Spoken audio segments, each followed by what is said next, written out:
Salam Media Sriwijaya. TPU yang terletak di wilayah Kelurahan Kebun Bunga Kecamatan Sukarami Palembang, Senin tanggal 27 Maret tahun 2023, terlihat banjir dan tergenang air di areal pemakaman.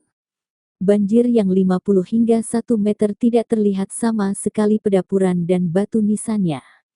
Respon cepat Wakil Wali Kota Palembang, Fitriyanti Agustinda dalam menanggapi kondisi Kota Palembang nampaknya patut mendapatkan apresiasi. Pasalnya, kondisi tempat pemakaman umum TPU Kebun Bunga Sukarami Palembang yang sempat terendam banjir langsung ditindaklanjuti oleh Wakil Wali Kota Palembang 2 periode tersebut. TPU Kebun Bunga ini memang kawasan yang sering mengalami banjir.